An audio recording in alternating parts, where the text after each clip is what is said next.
Director Wray, I'm going to go a little bit different route with my questioning.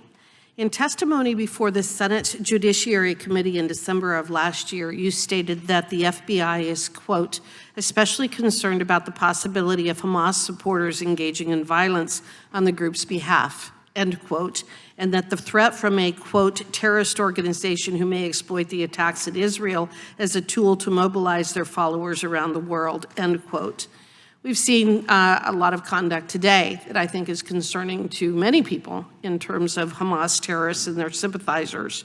Reports have surfaced alleging that many of the groups intimidating and violating the civil rights of Jewish American students, like the Students for Justice for Palestine, received guidance and financial support from American Muslims for Palestine, and that AMP's directors allegedly have links to groups which fundraise for Hamas.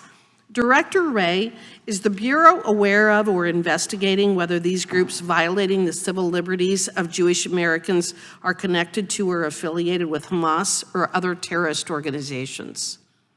So we are investigating a lot of attacks and threats against the Jewish community. I've been very vocal on how big a concern that is, and certainly that was already heightened even before October 7th, and since October 7th it went to a whole nother level.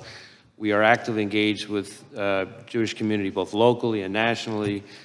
When it comes to foreign terrorist organizations and their role, or foreign adversaries and their role, we are looking hard to see if we can find linkage, for example,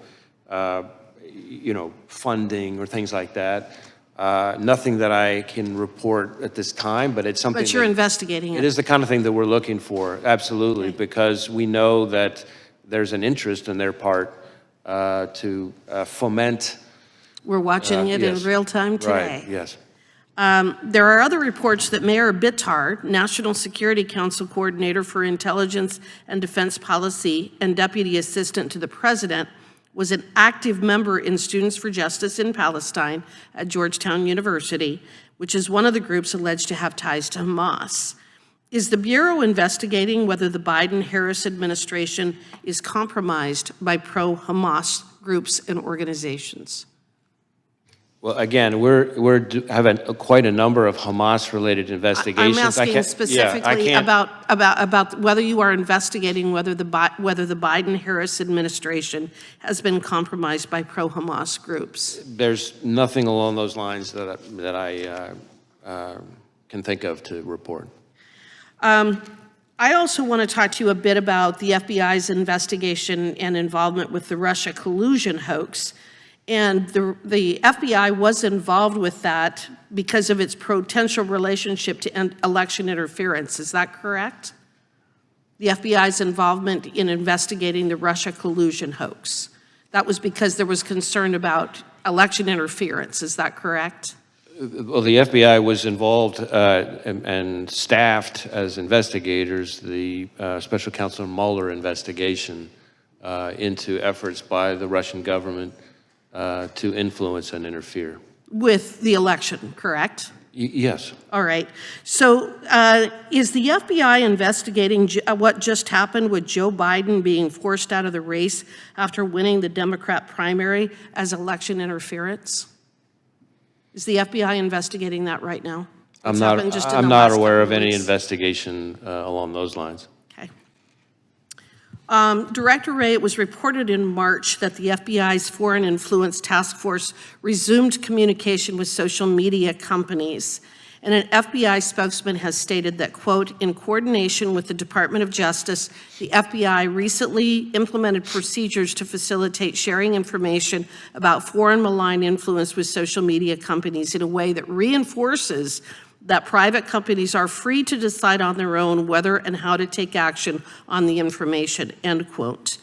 Director Wray, what specifically is the FBI doing to reinforce that such decisions are, in fact, for the private companies to make and not the administration?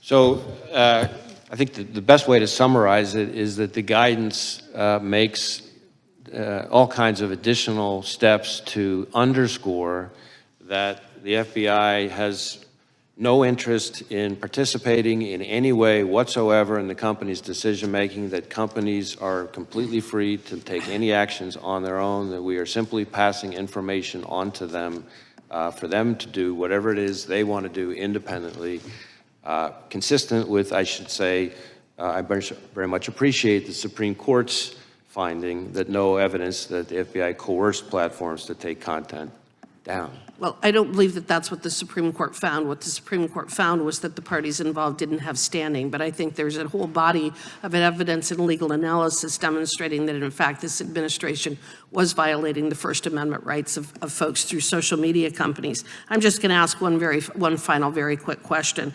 If the FBI was involved in the removal or restriction of speech of Americans, do you agree that this would be a violation of the First Amendment?